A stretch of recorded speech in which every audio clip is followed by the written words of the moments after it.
Hello and welcome to the Wibbly Wobbly Timey Wimey podcast. I'm Lucia Kelly, expert at applied analysis and the last surviving member of the Freedom 15. And I'm Talia Franks, media critic, fanfic enthusiast, and the employee you should have promoted years ago. And we're here today to talk about The Long Game, the 7th episode of Series 1 of Doctor Who. The Long Game aired on the 7th of May, 2005. It was written by Russell T Davies and directed by Brian Grant. Reminder that time isn't a straight line. It can twist into any shape, and as such, this is a fully spoiled podcast. We might bring things in from later in the show, the comics, the books, or even fan theories and articles. With that out of the way, we've been promoted, so let's get into the TARDIS.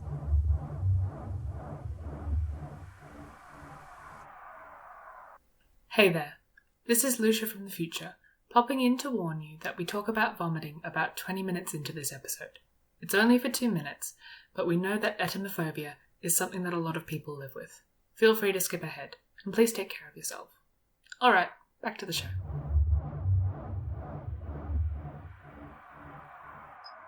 So Adam's here.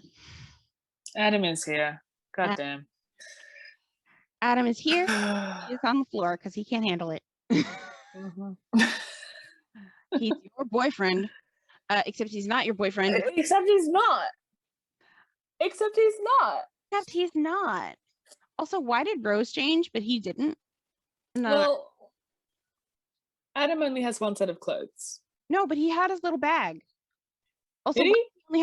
Why did he only have one little bag with him on that entire base? Yeah, the 6-month trip. The 6th trip. Which, it was 6 months, but he wasn't planning on leaving anytime soon. He's only left because the doctor turned up and all that happened. So he was meant to stay there longer than 6 months, but he has a overnight bag. Yeah, but he has one overnight bag that he didn't take with him when they kicked him off the TARDIS. So he didn't even have did he even have a wallet? Like, did he have keys? Wait. Do the Rose and Doctor find his overnight bag 2 months later and then just like zip back and put it on the doorstep? Are they that nice though? Or would they be petty and keep it with them for all his space and time? I think Rose would make the Doctor give it back. I think the Doctor would be like, fuck Adam, and I think Rose would be like, no, we should do that. I think there's actually a book out there about Adam that we should read at some point. I think there is. I haven't read it, but I think there's a book. Do we need more Adam in our lives? I think we want to do that to ourselves. I mean, I've read the whole story of Martha just to traumatize myself, so. But also that's Martha Jones content, so. Exactly. Like, it's different. Yeah. We always want to know more about Martha. That being said, when the Doctor and Rose first step out and the Doctor is like prepping her so she can do her own little presentation, that is so adorable. Oh yeah, I thought that was so cute. I put that in my notes. I was like, oh my goodness, that's so great. Just like giving Rose a little pep talk. Yeah.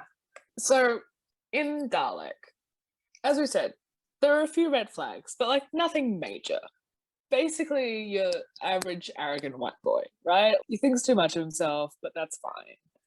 Yeah. And then this episode happens, and it's like, oh no, he's actually terrible. Like all the things that could have gone wrong, he did. Yep. And that little sinister smile when Rose gives him the turkey. Oh my god. Also, all the music that's just an undertone every time he's around, and I'm just like, Also, can we talk about the fact that when the woman was talking about how to insert the chip into his brain, the vaguely sexual undertones to that? Yeah. Oh. Also, why is the receptionist also the assistant/surgeon? Those are two different jobs. I have no idea. Well, I got the impression that she was the receptionist, but when she saw how much money she had, she decided to take a break. And yeah. Oh no, she was doing the hard sell. She That was was like, out, and then she was like, I want this commission.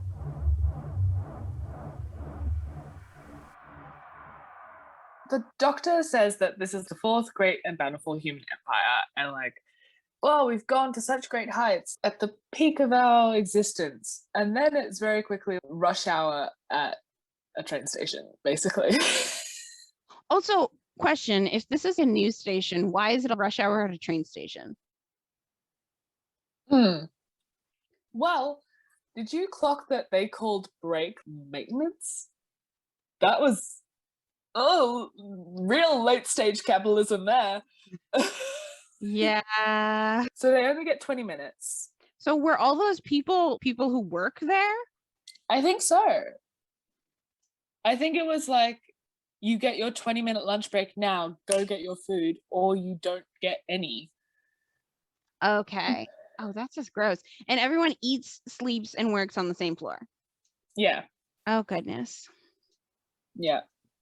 Hate it. Yeah. But this is where we meet Cathica and Suki. I love Cathica. Or as we... Do you? I love her. You don't love Cathica? I like where she ends up. I have problems with the way that she's written. And in particular, how it feels like the writing doesn't trust the actor to do their job. There are lots of times when Cathica like speaks out loud to herself that is not necessary. And it bugs me. In particular, the moment I really clocked it was when Suki gets the promotion. And the whole, like, I could not imagine working with Cathica. She'd be so annoying. She'd be so frustrating. Being like, I'm better than you and I deserve the promotion. And like doing that whole... No, not really, no. I mean, I read that completely differently. Suki just started. Suki is a new employee. Cathica deserves that promotion. Cathica has been working there, working hard for 3 years. And Suki just started. She does not deserve to be promoted. Like, no, she doesn't deserve to be promoted, like within the context. I read this as, this is another example of a hardworking Black woman who has been in a position for over 3 years, working her ass off to get to where she is. And here is this upstart white girl who just started, who isn't good at her job at all, and just jumped leagues ahead of her. It is not fair, and she has every right to be upset and to speak out about it. Yeah, no, I'm talking specifically before you find out about her like within the okay, so because there's two things happening here. There's what Cathica and Suki think are happening, or what Cathica thinks is happening, and what's actually happening. So what's actually happening is that Suki is a spy and she's being deleted. Yeah. So yeah, what I have problems with, it's specifically with the writing. I think the actresses, both for Cathica and for Suki, Christine Adams plays Cathica and Anna Maxwell Martin plays Suki. I think both of those actresses are insanely talented and they did a really magnificent job. I have a problem with how Cathica is written. Yeah. And in particular, because later on, this issue of slavery comes up and how I'm not going to say his real name, the big blob has enslaved the whole human race and is using them for profit. And then there's this moment between the Doctor and Cathica. So the Doctor's explaining everything out loud so that Cathica hears it and Cathica gets the information that she needs. He says something about like stupid little slaves. And like the Doctor does, while looking at Cathica. And it just... Yeah, no, it's gross. The Doctor is deliberately goading Cathica to act. Yeah. And yeah, I think no one's going to stop you because you've bred a human race that doesn't bother to ask questions. Stupid little slaves believing every lie. They'll trot right into the slaughterhouse if they're told it's made of gold. It feels like another instance of a script that was written for white by default and then was not changed after the fact. Oh yeah, no, it's definitely a script that was written for white by default and not changed after the fact. I know Nicole, who we know her Black TARDIS, they wrote an article for Den of Geek about this also. We've been saying this for a while. Doctor Who has a problem with its colorblind casting and how it writes for white by default and then does not account for having actors of color play these roles that were written for white people. It's just a fact. I think, though, that Cathica is still a good character, and I still like her. I think she definitely steps up to the plate when required. I think she does the thing that needs doing. I think she's curious, she's inquisitive, she sticks around even when it scares her to do so, even when it's a threat to her job, even when she feels like it goes against what she previously thought. She works to find a solution, and she isn't just another person who doesn't think about things. She's genuinely curious and inquisitive and wants to advance and has that ambition. And so I think she's a great character. Yeah, I love where she ends up, and I love the character they made of her. And also I love the fact that balance of probability is she is going to get promoted after the Doctor leaves and actually get like what she has earned.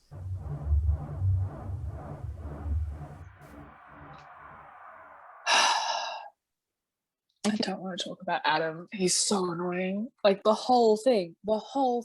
This is why the category is called the Adam. He's the worst. Yeah, he's the worst. He's just like, the worst. The worst. Like the complete he's so self-centered and so focused on what would only benefit him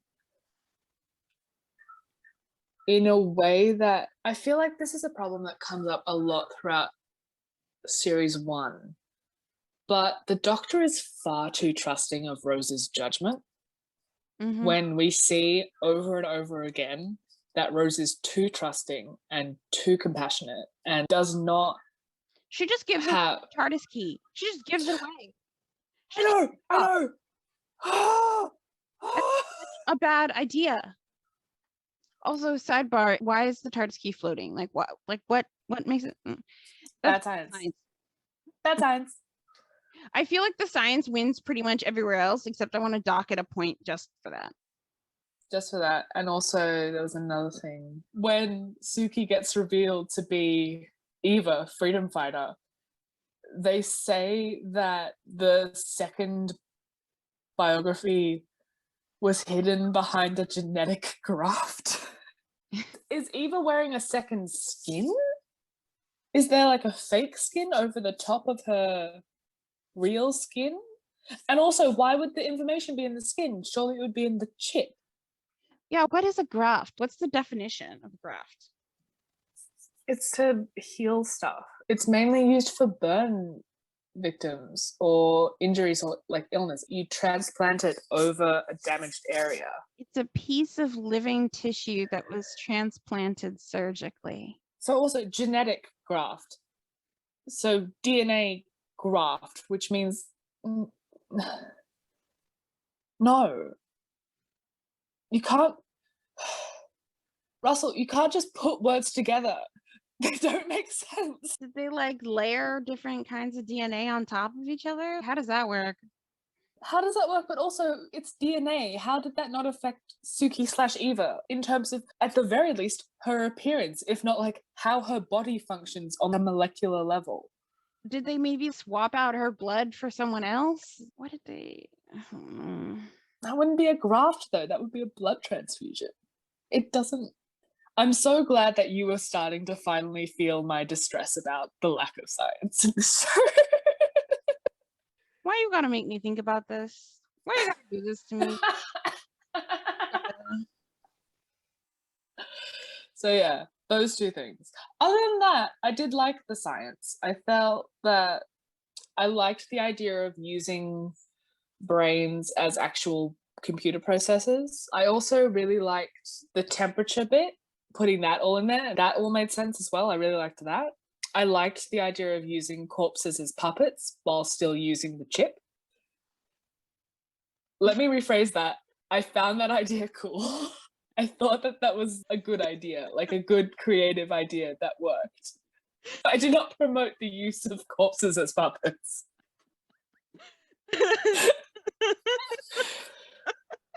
It's good science. I'm glad you appreciate how weird that sounds. I like the idea of using corpses as puppets. We should get that on a t-shirt. Quote, Lucia Kelly.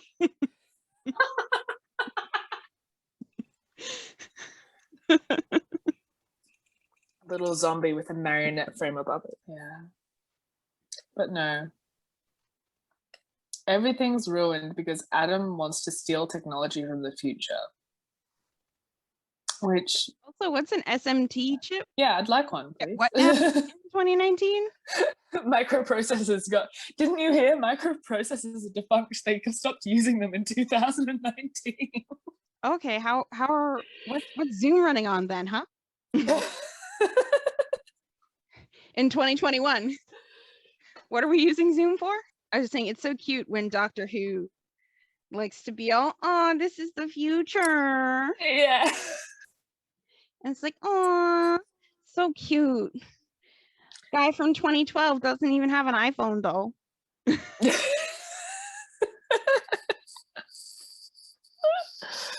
Oh, and the fact that Adam steals Rose's phone? The fuck? The fuck? He just like flips it, pockets it. No. No. No. No. The worst. The worst. Yeah, so the Doctor gets more and more convinced that things are wrong. The timeline is wrong. People are being held back. Which begs the question, I know he's a Time Lord, whatever. The way that the Doctor, at least up to this point, has talked about time is that there is one true timeline. And like anything else that diverts off that is wrong. And the Time Lords somehow have intimate and immediate knowledge to be able to tell whenever it's off. Yeah, but that's the thing that really bothers me, and that's why I got really upset when we were talking about the Unquiet Dead, because if there's only one true timeline, then wouldn't the Gelth taking over bodies in 18 whatever change the one true timeline? I feel like that is a big enough thing that would change the one true timeline. Although actually, now that I say that, forget that I said that, because the Doctor's whole plan was actually to take the Gelth to a different planet. But the thing is, though, is that I feel like a lot of times in like other episodes, the Doctor will talk about things being in flux or time being in flux and all the stuff about the one true timeline changing or whatever. And I just wonder, what is the one true timeline? What is it? He probably isn't telling us because our tiny little human brains can't comprehend it or some stupid specious shit. He's, I'm not going to tell you. It is beyond our comprehension. So Suki gets promoted. She gets zoomed up to floor 500. And she only has those two little small overnight bags. Again, with the two little bags. And then she abandons them. She takes out the torch and then that's all she takes with her. Well, by that point, I think it's pretty clear that Suki is Eva. Suki's like, gonna take my big ass torch out and like investigate.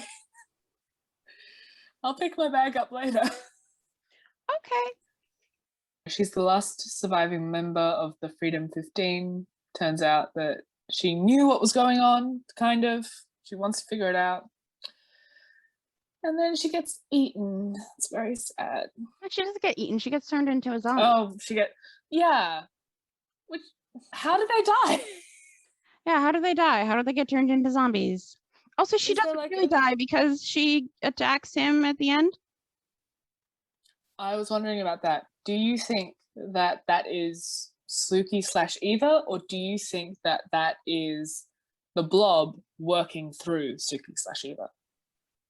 See, I had thought that it was Suki/Eva, like some remnant of her that had stayed, that had lingered and was stopping him. But your idea also is interesting to me, that the Blob was stopping the editor from escaping because he didn't want him to not suffer alongside him.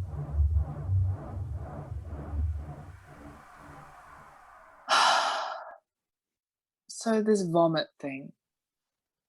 I hate it. Can you imagine vomiting is bad enough. Can you imagine it being cold? I don't want to. Like, Adam got off easy. He had this little kiwi melon cube, whatever. Like, actual vomit.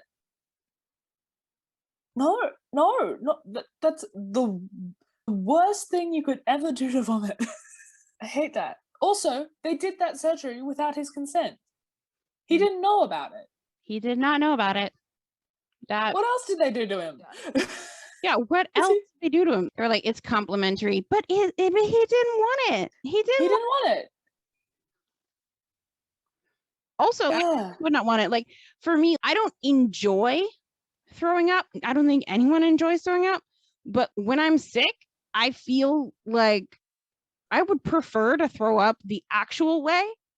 I feel, you know, I don't know if like cathartic is the right word, but when you're sick and you need to throw up, you need to do it and you feel better after doing it. It's like when you've had a big cry and like it was awful, but you feel better. It was awful, but you feel better after doing it because the bad thing is no longer inside of you. Yeah. But I feel like making it cold would be worse. The worst. The worst. Ugh. Yeah, no, I'd never compared vomiting to crying before, but you're right. They're very similar. So Cathica, she calls the doctor out, being like, "You're not from management." And he's like, "Well done. Good job." No, I'm not.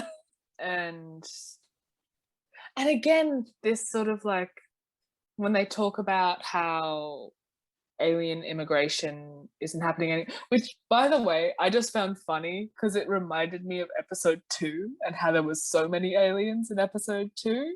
And be like, you really did spend all your budget, didn't you? There's no money. Like, you want to make this comment about xenophobia and immigration laws, but let's be very honest here. You spent all your money and you couldn't afford to make more aliens. But yeah, no, and this is another thing that really bothers me. And it's something that Doctor Who does here, and it's something that Doctor Who is going to do again. And that really frustrates me is that Doctor Who here is making a comment about xenophobia and about racism, and they're doing it through the lens of speciesism. They're doing it through the lens of not talking about racism among humans as a social construct that it is. They're making it about species. They're making it about actual distinctions. They're making race a real thing. But worse than that, they're making race a real thing and making the culprit, the racist, a Black person. Yeah. Which is the worst. Don't do that. Not only do not make all of your references to racism where it's aliens versus humans, but also don't make the culprit a Black person. Because they did this also with Bill as the companion. There's a point where Bill ends up being called racist towards a blue, like an alien who's blue at one point. This is specifically called out that I remember, and it really bothers me. And it's like, this is something that Doctor Who does again. It's not exclusive to RTD. And it bothers me that Doctor Who continues to do this. And sci-fi also, in general, like I said, has a problem with treating race as real. But I think that this is a specific problem. is treating race as real and treating Black people as the racists is one of the particular issues. Especially so I think we can make the assumption in this episode, in the long game, it was a case of white being written as default and things not being changed after the fact that a Black woman was cast. With the Bill thing, you know she's Black. Oh yeah, no, you know she's Black. And that's a whole connected but other issue of the first one. It's like, okay, that's negligence, possibly ignorance, 2005, probably all white, all male writer's room. Actually, I think if I'm correct, the script editor for the long game is a woman, but I might be wrong. Okay. But in terms of majority speaking, it's very different when one of your main characters is Black. And they will continue to be a main Black character. Yeah, and also that was 2017. Wait, let me see. Yep, the script editor for the long game is Elwyn Rowlands. She and Helen Raynor, who is the script editor for Father's Day, which we're going to talk about next episode, were the first female script editors in the history of Doctor Who. She was actually the first script editor for the 2005 revival because she was assigned to its initial production block, but she and Helen Raynor were hired simultaneously. So wait, when you say first female script editor, is that within the entirety of Doctor Who, or is that within the revival? In the history of all of Doctor Who. No. According to the TARDIS fandom wiki. Yeah, it's interesting too to look at script editors because like we talk a lot about who writes the episodes, but not as much about who edits them. Yeah. So I have a question. What is your question? Does everyone who walks into that room, so everyone who goes to floor 500 and gets into that main room, the Mighty Jackraffes is right there. He's not hidden in any kind of way. But people only notice him when the editor points him out. They just don't see him. People never look up. But look up. He's noisy. He's a big blob. He's slimy. There's got to be... People don't look. Walk into a room. Notice how often you look up. You don't. No one ever looks up. I would like to think that if I walked into a room and there was a giant, moving, slobbering, teethy blob on the ceiling, I would notice it. He was being quiet. He was being sneaky. Okay. For dramatic effect. You never know when the Jackraffes is gonna strike. When the Jackraffes just might snarl. You never know when the editor's gonna point up and then you'll see. You never know when the Jackraffes just might snarl at you and me.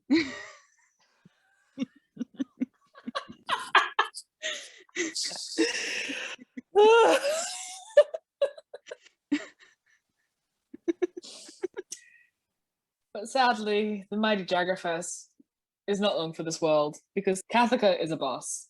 And she's taking over everything. She neutralizes Adam, converts heat all the way up to the top, and Doctor Who likes an exploding alien, don't they? They really do. This is like the fourth alien that's exploded. There was Cassandra, there was the Slovene, it's the Jaggerfest. I feel like there's one more. The like exploded. The Dalek exploded. They all explode. The Dalek imploded rather than exploded. And the Gelth kind of exploded. Yeah, they did. They got they got blown up. They sure did. No, and the Nestines exploded too. Every villain has exploded. There's not a single villain hasn't exploded. Because even the Slovene, because one Slovene got exploded with the pickled eggs, and then the rest of the Slovenes got blown up with the missile. Yep. So the Doctor's solution to aliens is just blowing them up. Blow them up. Including his own planet. He blew up Gallifrey. Yeah. He blew up Gallifrey. That's the Doctor's solution to destroying aliens is to just blow them up. We should see who's the first alien that the Doctor doesn't blow up. Like aggressive alien? Yeah. I'm pretty sure it's next episode.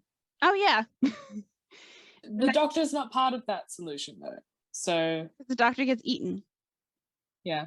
But we'll He get sure there. does. We'll get there. So I will say I'm so glad, and I hate that this is such a low bar, but I'm so glad that Cathica didn't die.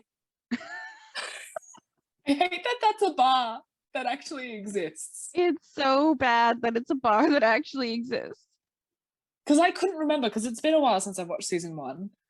I couldn't remember if Cathica died or not. And I was like, please no, please no, please no, don't do this. Please don't. We've killed so many black women. Don't do it again. She doesn't die. I was so happy. I was like, oh my goodness, she gets to live. She gets to live.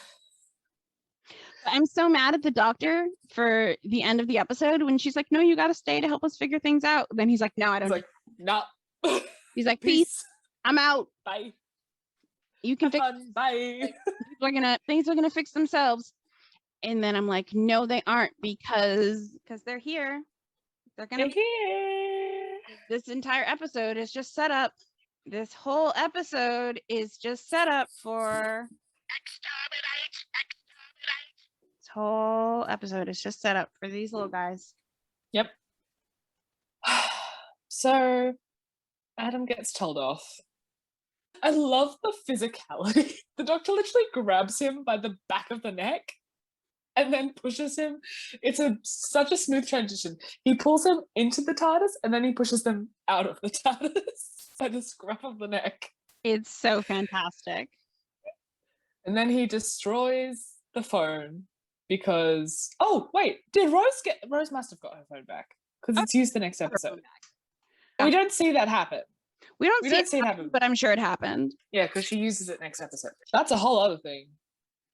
I'm just really curious about how does immigration feel about the fact that he's suddenly back in the UK without his passport? Mm-hmm. I mean... Do we care? Not at all. These are the consequences for your actions. So they leave. Adam's mum comes back. And this is another point against science. It's so stupid. First of all, that the default is clicking your fingers. But second of all, that it's not just if the person themselves clicks their fingers, it's if anyone within range clicks their fingers. Because that's the default setting. And this is something that everyone has. So whenever you click your fingers, everyone's brain opens up. Which also, by the way, great job opening up your skull and letting bacteria and air and everything bad literally touching your brain. You could get a fly in there. Under your skull. Next to your brain. No. Bad, bad, bad, bad, bad. I know I said previously that I think this is a cool idea. I think it's a cool idea of using the brain as part of a larger machine as a computer processor. That actually makes sense to me as a way that technology might advance, and it's a good use of the power of the brain. The way they do it is messed up. I mean, maybe it's just because 2005 technology, but the impression that I got was that the brain wasn't fully exposed. There was a layer of something. I figure there was a filter, like something. I sure hope there was.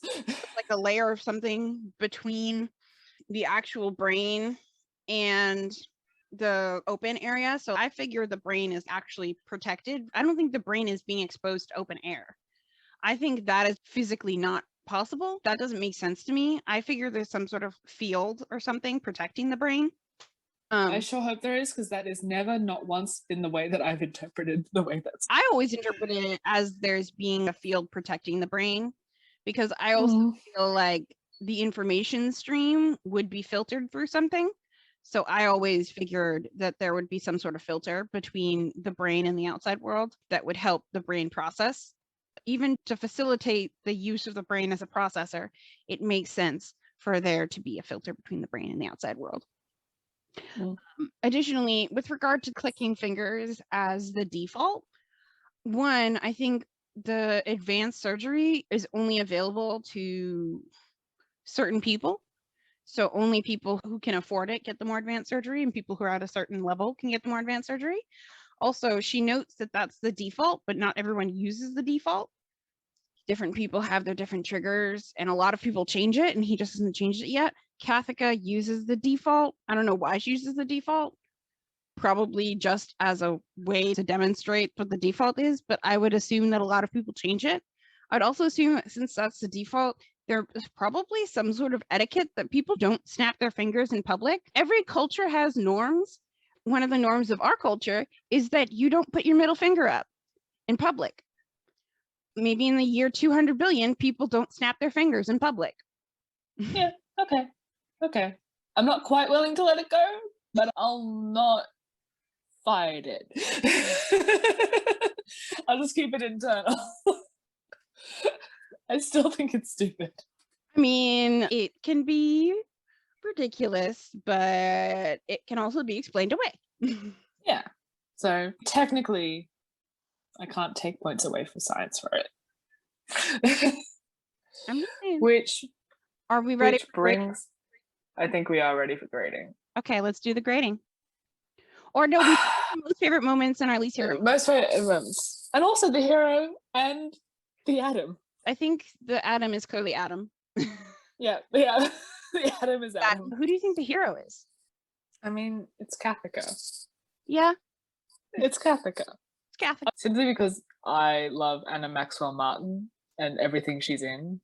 I want Suki to be the hero, but she wasn't. She wasn't. She really failed very badly. Cathica is the one who actually saved the day. Yeah, and I would say for most favorite moment, least favorite moment, I want to do least favorite moment first because I want to end on a high note. I would say least favorite moment is probably everything that Adam does in the entire episode. Adam, full stop. But especially when he opens his head up and gives away Rose and the doctor. Most favorite moment is when Cathica is being a badass, and specifically when she says, "You should have promoted me years ago."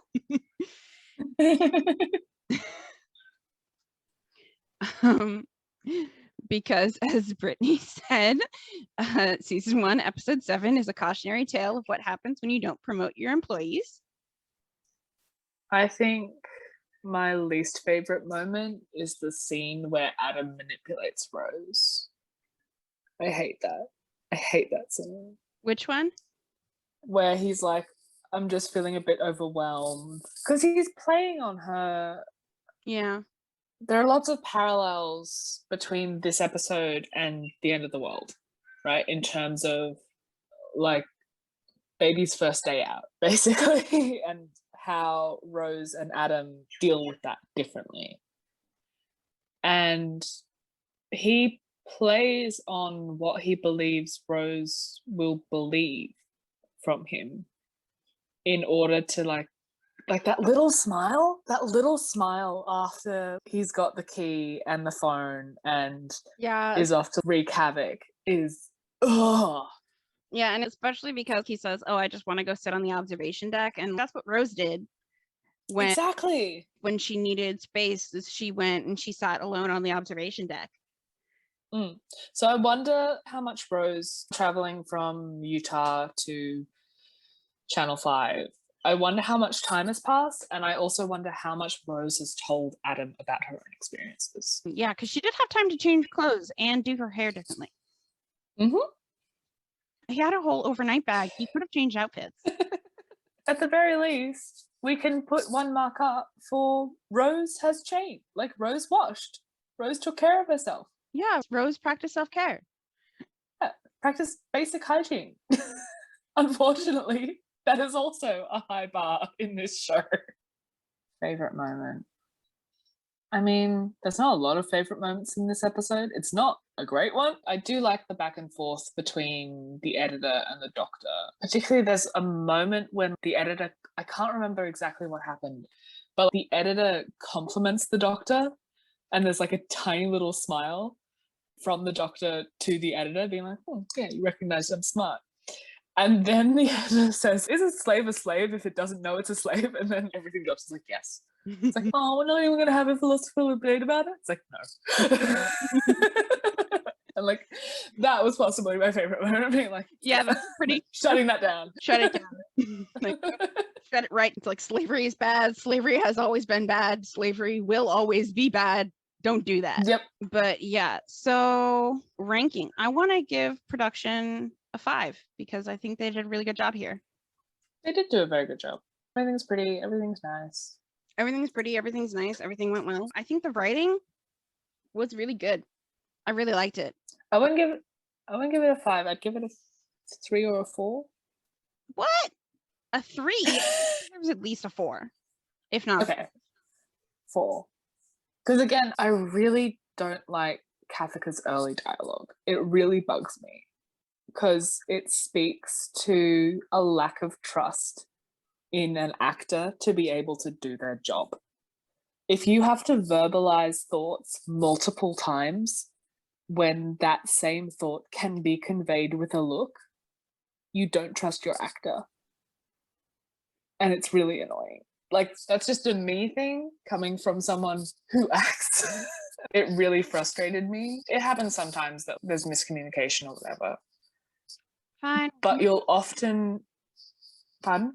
We can give it a 4. Okay. Okay, but the acting definitely deserves a 5. Yeah. Yeah.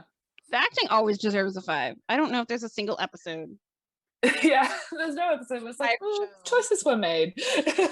And the science. I think we've established the science was bad. No, I thought the science was good.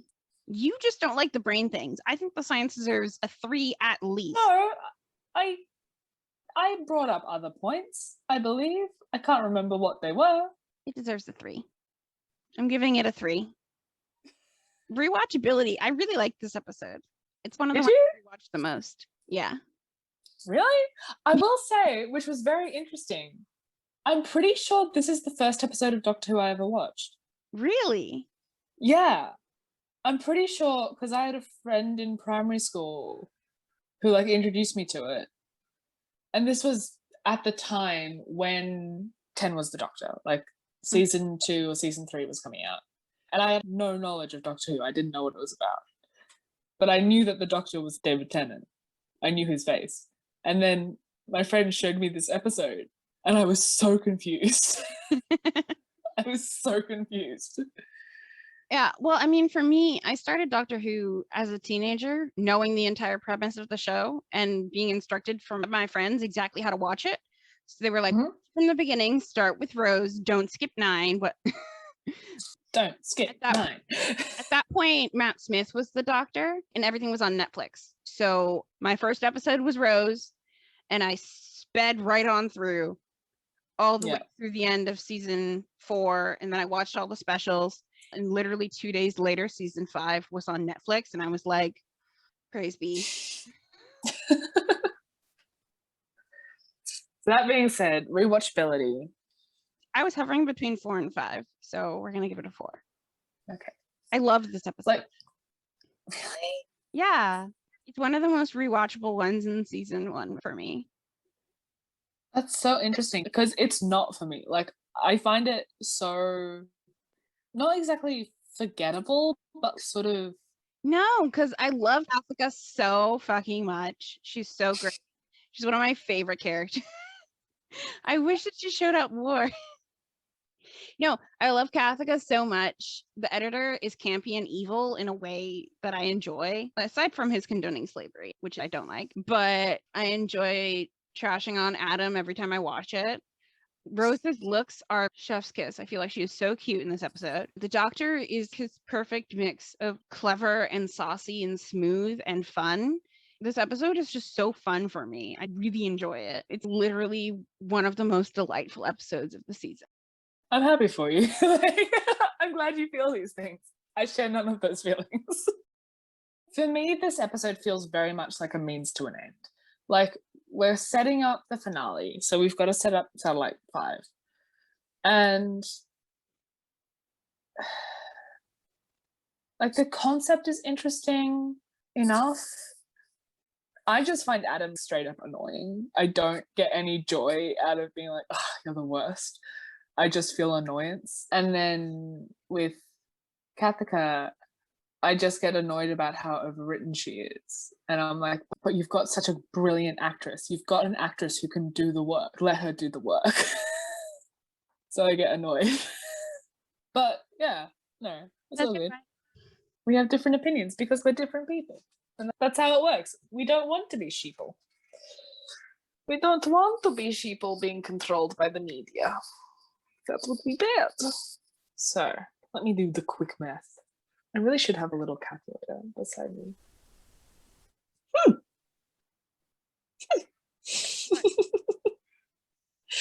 What? The long game got a B, which is very solid.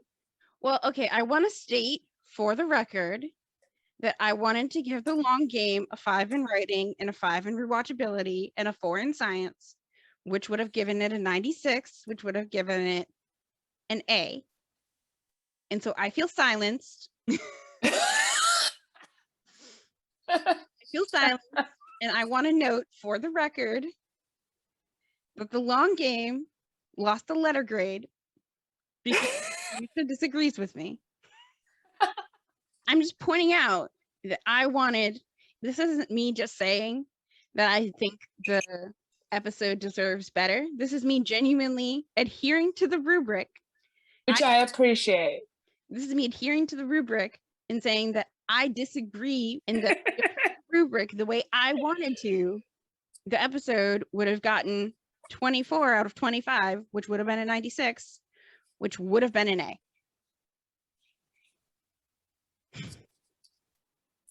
If it makes you feel any better, I'm pretty sure Father's Day is going to get an A. Is it? Because it made me cry so much. It makes you cry, but that's because it's very good. Yeah, but that puts it low on rewatchability because I don't like putting myself through that. It's going to lose points on rewatchability because I don't like watching it. Because I don't like crying that much. Anyway, this is the next episode. This has been the Wibbly Wobbly Timey Wimey podcast. We hope you enjoyed this adventure with us through space and time. You can find us elsewhere on the internet on Twitter, Tumblr, and Instagram as @WibblyPod. Follow us for more Wibbly Wobbly content. You can find out more information about us and our content on wibblywobblytimey-wimey.net and full transcripts for episodes at wibblywobblytimey-wimey.net/transcripts. If you'd like to get in touch, you can send us an email at wibblywobblytimey-wimey-pod@gmail.com. Please rate and review us on Apple Podcasts and other platforms as it helps other people find us and our content. Special thanks to our editor, Owen Elphick, who has been a vital member of the Wibbly Wobbly team. That's all for now. Catch you in the time vortex.